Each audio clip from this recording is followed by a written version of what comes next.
My good buddy Victor said he's got a project and he'd like to bring it over. Now, this door-to-door delivery's got me a little suspicious right out of the gate. This isn't the first time Victor's shown up with a pile of parts, but the urgency seems a bit new and invigorated. Surprise. Right? It is a surprise. I see some stuff I recognize, but some stuff I don't. It's a Volkswagen pan, and you know I'm not a Volkswagen guy. You know I am. He's brought it to the right place. That's why it's here. Me and Hector were playing with it a little because I wanted some other kind of roadster or something, but with Ian's touch, you know, the Ed Roth feel and his space junkie vibe. Yes, sir. I said, who better could put this puzzle together and make it look cool? I think you're looking for an excuse to get some extra sheet metal out of your yard, but hey, you came to the right place. Clearly, the tables have turned. Normally, I'm the one that's pitching all the crazy ideas, you know, cardboard, masking tape, all the envisioning tools.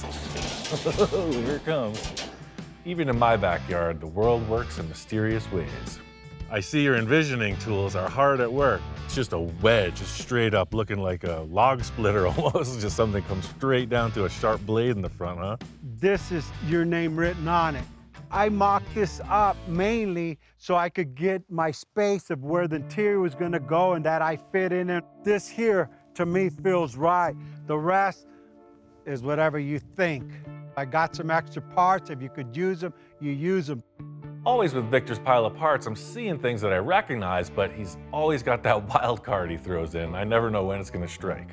It needs just about everything, but I'm not sure how that metropolitan body translates to this exotic shape you're describing.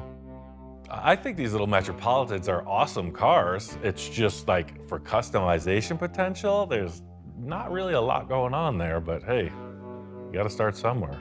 Sleep on it, let the stars affect you out here, and you'll feel it.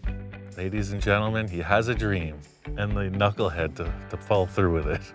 Put this thing back in the shop, and I gotta say, this is a super loose mock-up, probably one of the loosest we've ever started from, but he said I have free reign, right? That's what I heard. So I'm gonna do what I think needs to be done. I love the idea of building a concept from nothing. Victor pretty much came in, made a bold statement, and dropped the mic. He's like, that's your job. So we can reference that should we need to. All I've ever wanted to do is just build my own stuff, so Victor's showing me that opportunity. All right, we got this mousetrap out of the way. He's talking about these rims, 22-inch diameter rims on a Volkswagen. Let's just see. Take a moment to digest the possibilities. I'm not 100% feeling those rims. I'm not opposed to big diameter wheels, but something about the stagger, right? You want big in the back, little in the front. That's the hot rod flavor. Looking a little like a roller skate at this point. Victor likes big rims and he cannot lie. Now we're getting somewhere. Helps, we're trying to hide that engine, so we're trying to pack as much material around that as possible. Those rims do just that. Wheelbase is way too short. Close together or far apart or just right. See what I'm saying? Right now, it's got the Mr. Peabody look. It's kind of like really close together. Smaller wheels would appear farther apart. This is the beginning of a delicate dance.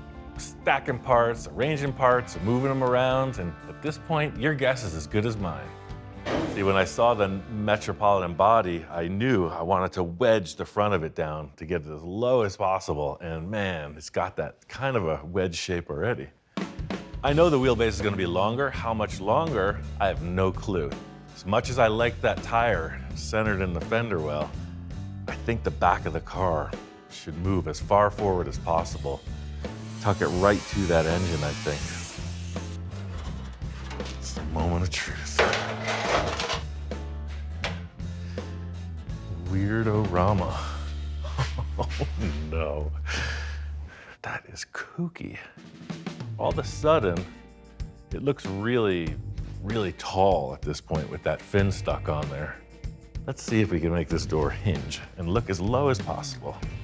Supercalifragilisticexpialidocious. Look how big that quarter panel is. Without that tire on, whew, that wasn't gonna work. There's a tire in there. I can't stand it. First I didn't like the rims, now I'm all goosey. This style rim might win me over after all. Having a body panel next to this wheel, it's like, whoa, wait a second. Yeah, that's hot rod. Proportions everything, and looking at that tail light hanging off the back end, I'm like, ooh, we gotta tighten that up a bit. This is what's gonna sell the back end of the car, in my opinion. I'm really happy with the door, the tire, and the bobbed off back end. This fin is coming down, coming forward, and then again, our axle being somewhere out here, I'm assuming. Maybe furtherer, I don't know, but that's kind of where we're at. I'm gonna replicate this exact measurements to the other side and then carry on with the front and the back. Even though we only have a half a car presented, I feel like we're leaning in the right direction. And even if we're not, we're only half wrong, right? Diced up that whole Nash Metropolitan and it worked out great. I just mimicked the driver's side with the passenger side and put in a bunch of structure. I made this cool little curved backrest. You got some representation of what the back of this bucket area that you sit in is. It's feeling good. At this point in the process, my focus is on getting the front of that car as low as possible. The Volkswagen Beam with its stacked tubes was not going to afford that super low look, so I called in some reinforcements. I ordered a 6-inch drop axle from Speedway. This is your typical hot rod setup. Disc brakes, rack and pinion steering. It's not a Volkswagen, Victor. We're hiding all that business. When people look at this, they'll be like, wait, something doesn't add up. There's usually a big V8 engine sitting right here. Not this time. Literally, the hood height can be right here. That's super low. Volkswagen and the hot rod, they gotta meet up. I got a plan. It involves some of this. It's from another project, that crazy trike thing. Piece of the leftover chassis, it's super strong. Oh, I gotta get back in the gym. This is envisioning central right here, and look how close this perch is to that body line. I like that. This is what I was seeing when he showed me that wedge silhouette. It's like extremely low in the front. And when I saw it on the VW, I was like, man, it just doesn't work. You got these two shocks coming way up. This is gonna work. I mean, usually we talk about like, oh, waist-high car, knee-high car. Now that's a toy. I think this wheelbase is perfect. I want to get this thing into like a roller status and then consider what's happening with the body. Looking at Victor's mock-up and looking what we have here, I'm seeing a straight shot on an angle, front to back, right to the front spindles. The cheese biscuit has an angle. It's sharp cheddar. I think for right now, I'm gonna bolt these heim joints right to the pan just to get some kind of a reference. To all those that say I don't even have a tape measure, well, I found it and I'm using it. This is one of the only times in life where it's hip to be square. That's a win. See? Nice big rainbow bridge. And what does every rainbow have buried inside? Mounting hardware, of course.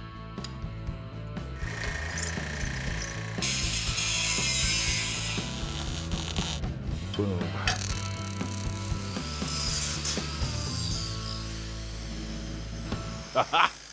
Of course, that structure is going to get a bunch more strength. This was just to get the axle in position so I can set up this sheet metal. So it's all got to kind of come together. So I want to keep the center perch of the chassis super narrow. I think the body's going to be somewhere in here like this, right to there. The way that I'm feeling is not only do we want this wedged down from top to bottom like Victor presented, I want the both sides coming in. I want it more like a chisel point. The look here is pure speed, you know, like the tip of a lightning bolt, right? Fast. That defining rib in the lower portion of the door, I'm gonna try to mimic that. It's 2 blank sheets and then just take a look. So see, that's approximate. Then you can see how it radiuses down from there. Put a little hoo-ha in it. Trim this off. That looks pretty good. That's our gauge. That all started when I was learning to make gutters for houses. You could see that this could easily be turned into a gutter shape. So some people, like the wealthy, they wanted a special shaped gutter. Seriously. So they said, oh, I drew this design, and now how do you do that? That's how I did that. Sometimes it just shows you can work yourself out of the gutter. You could be somebody. So easy to continue stacking until it looks like an overweight mess, right? I've always taken the opposite route and try to like sharpen it, refine it.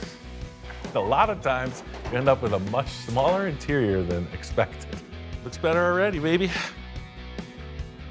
I hogged both of these cavities open, so it should give us a few more inches. Yep, it's pretty aggressive.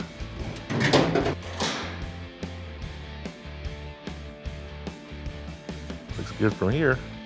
I think the choice to cut this floor pan into a triangle shape was the right one. I mean, looking at it from the nose now, it's got the flow. All the envisioning in the world really doesn't matter at this point. It's all about getting things in line and all the structure in.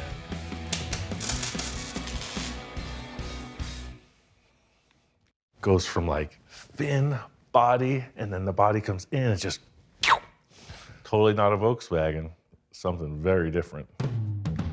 But we aren't done yet. We both know that this concept has to be as complete as we can muster to prepare it for the arrival of the master enhancer. Like they say, you never get a second chance to make a first impression. I think Victor really didn't have a lot of expectations coming into this. Like, he had a concept, and like I think he's along for the ride. You nailed it. I mean, who in their right mind, the way you continued the body line, so the whole side of the car is complete. It's awesome. I love the front end you put on this thing. The tires in the front, we almost need to do something like you did on the Space Junkie, something narrower.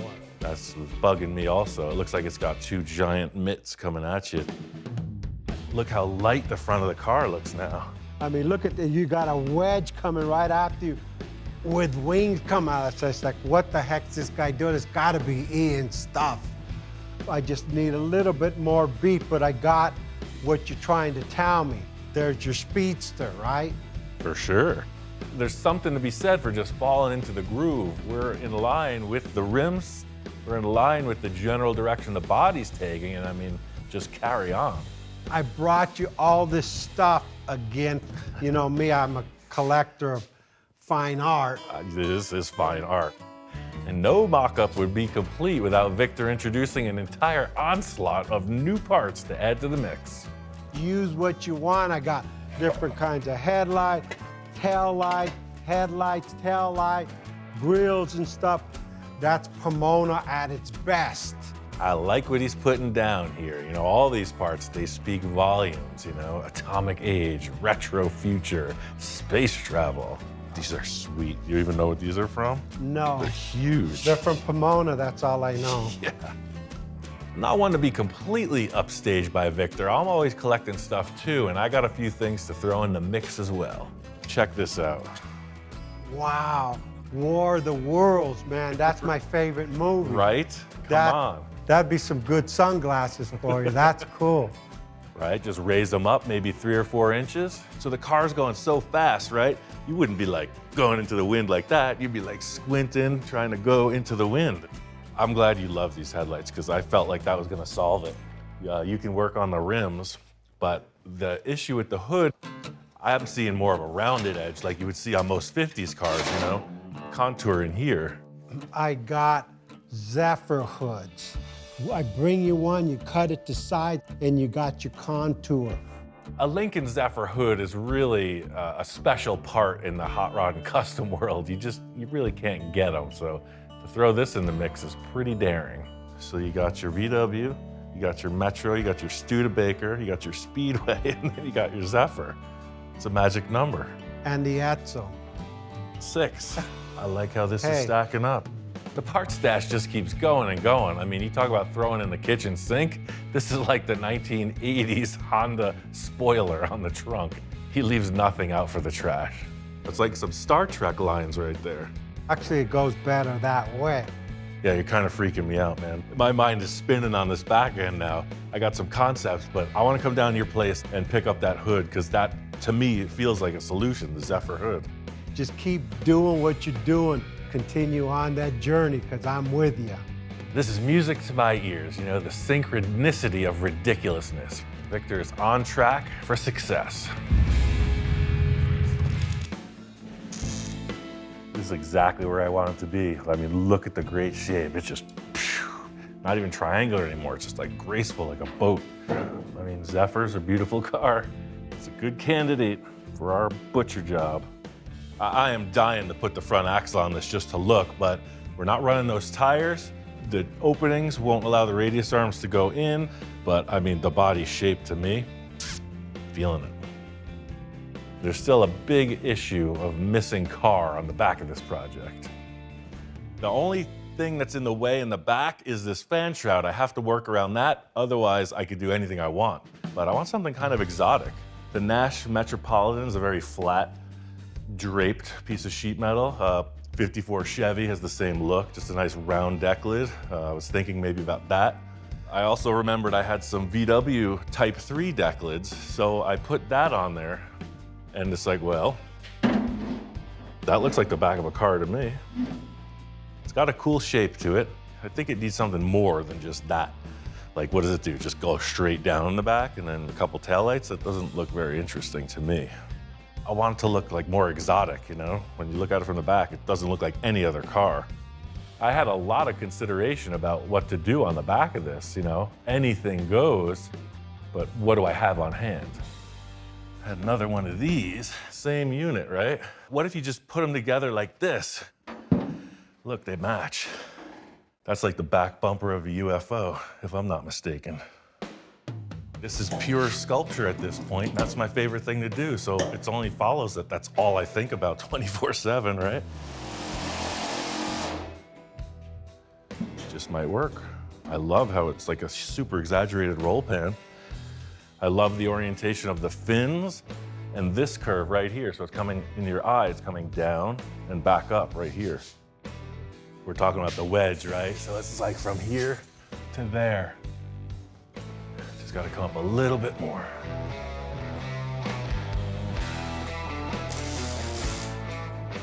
I want this to raise high up enough to access the engine, etc. I want the whole back of the car to open. So I'm gonna come up with a little hinge plan, swinging from the stock mounting location on this deck lid. The nut gets welded to the car, and the deck lid swivels around it. Drum roll, please. Yeah, I mean, you have perfect access to the complete engine. This is gonna get cut back somewhere through here, so there's a lot of room to offer. Definitely cool. I'm gonna get rid of this right now, because that's bugging me. That thing's sticking out like a sore piece of sheet metal. Not really rocket science, it's deck lid science. I'm not gonna use much more than my knee bone. Like so. If you really want, I could turn this into a big formal production, right? I could get out the tubing bender, make some templates. I could even get the tape measure out, make it look really important. I saw the shape I needed. I had an extra knee laying around, so what the heck? Yeah, the taillights are a pretty big aesthetic in what's happening back here. I think less towards the bottom of the car is better. Just gonna keep everything like focused on the wings. I think it's about time we busted into Victor's treasure trove. He brought in some real jewels, and I think this car could use some sparkle. You know, these are pretty tasty, but I feel like they're definitely horizontal. These are super space age, but I think they're just too big for those fins. Now, these little gems, and look at that. Does that not say flying spaceship thing? I think Victor knows that the key to all of our success so far has been his parts sourcing, and I gotta say, he knows how to pick them. That little baby set right in there. Something about the shape of these particular taillights, I think it's gonna really tidy up and refine the statement of the back end of this car. Did a little work on the rear of these fins. I extended them out, took some sheet metal and formed it to fit up these taillights just right. I felt like this little bulge in the fender here would just sort of terminate right at the taillight, and then it would just fall down in a very generic shape. Like that way it's pretty much open to whatever kind of flavor we want to add to it. There's something about, like, you know, the Martian's antennas, the way they're like that. I just felt like the taillights and the fins, like you had this like round shape with two like things coming off. I don't know, worked for me. Even though the majority of the back is defined, there's still a lot of holes in the rear portion. You know, it's kind of like the Swiss cheese biscuit, but we're going for more the mozzarella biscuit. It's sort of round, it's sort of triangle. So to just kind of make that flow with sheet metal, it's easier said than done. So I'm thinking I can utilize this rest of the Nash Metropolitan body. This is the front fender. It's got a bunch of good character lines in it. I think that's just gonna add a less generic flavor to it. This is the old joining of the Studebaker, Nash Metropolitan, and Volkswagen Type 3 Trek. Here we go. The first step is to create some kind of a line that transfers the taillight fin to the bottom of the car. In just looking at the back of the car, I'm seeing this horizontal band where the two deck lids joined, and I'm thinking that it may turn up into the flat plane of the taillights, so just trying to create a ridge that would lead into that feeling. I said I want to make a cheddar right now and put this piece in. You got one slice of pizza. Pepperoni. Because this is just a vacant space, you know, I'm imagining the curve, the contour that'll blend around the corner into the wheel arch area. So I'm just looking around and choosing something that matches that contour in my mind. For me, I'm not a really good planner, but I'm a really good improviser, and this pretty much documents the process precisely. I'm just trying to follow the lay of the land. Yes. No plans, winging a prayer. Voila. I love this dip in the Studebaker fin. It's got some more flow, you know? It's more organic.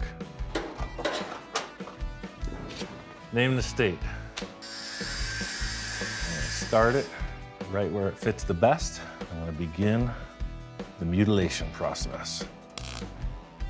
Starting to curve this piece of flat steel, and it's putting a lot of stress in the panel, which is gonna make it super strong. You're gonna need that rigidity for space travel. Seen some craft come apart at Mach 6. It's a messy scenario. I took my time, did all the welding, fabbed out the whole rear corners, and it's almost time for Mr. Cacho to take over on this creation. I love the fins and the taillights, but looking at the center section, it's just kind of mute. Time's a wasting, it's running out. What's my last call on the look of the back of this car? I think I got one more idea. Two of the things I saved were from a Cadillac. I don't know what year that is, but that's definitely in the front grille. You got all these little chrome bullet shapes, and man, maybe Frenched in a bit, a little in, a little out, just a big oval opening. With this insert, you know, it'll be functional and look pretty spacey. It's like that 13-year-old kid with braces, right? I'm thinking, man, the Zephyr hood classed this thing up so much. Wouldn't a little bit of Cadillac in the back look good? I'll just put this wire to hold it as a reference, but that's kind of the look. This really added to it. Now the deck lid has some dimension to it. It's like an alien face. It's pretty weird. That was the last major aesthetic change. We're still working on some concepts for the windshield and dashboard. I think the momentum is building. This car at this point, as wild as it looks, it's still a blank slate. Once it gets into Victor's hands, all bets are off. The only thing I can say for sure is that we're not sure where it's gonna go from here. Let the dice roll. Victor called me down to the Cacho residence talking about change. Business as usual with this guy, always hustling. Check this out, Ian. I might need a few more slight enhancements. Yeah, as usual. Wait, what? Wow. Whoa. Talk about a jaw dropper moment. I'm just like, Wow, I'm expecting a car in the middle of some kind of crisis. This thing is awesome. Holy moly, you've been a little busy. I slightly changed a few things. I can see the changes. It's orange now.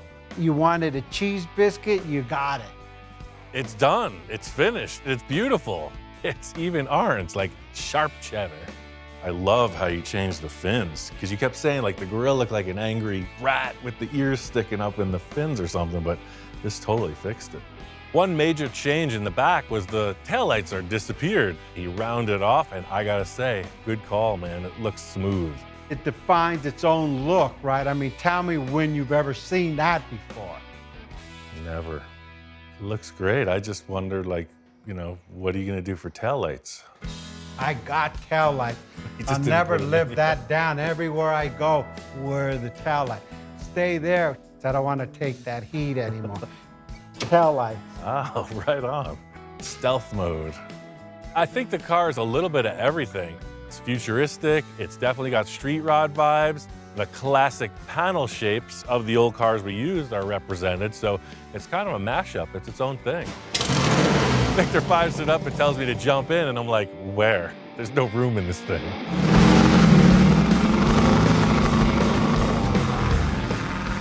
This thing's right out of the garage, so he's like, hey, let's go up to the park, do a few laps, see how it feels, you know, see if the tires are gonna fall off. My first ride in a Roadster just sealed the deal for me. It's like a chopper with 4 wheels, and you got the same vibe in this car. It's very light. The arrangement of the chassis allows a guy 6'2" like me, I can put my legs way up in the front of the car. There's tons of leg room. You're right on the road. It's loud as heck. It's super fun. That's the weirdest Volkswagen I've ever ridden in. I've ridden in some weird Volkswagens. I think the cheese biscuit is gonna get renamed to Cheese Whiz. This thing moves. I was never a Volkswagen guy, but now, hey, I think I converted. Do I need a sticker saying Volkswagen guy or something? Yeah, I can get you that. I got you a t-shirt also. That's been my experience too. You can look at Volkswagens and not like them, but as soon as you get into one, the charm, it emanates. You can just feel it. I think in Victor's heart, he's like an all cars guy in the end, but this is just a good example of his versatility. Your fab was incredible. The finish came out better than I anticipated. And hey, she's cool. I'm happy. It just keeps getting weirder and weirder, man. I don't even know what we're gonna do next. Believe me, we'll figure it out. Crazy thing about wrapping up a project with Victor, he's already starting on the next project. This one, the paint ain't even dry yet.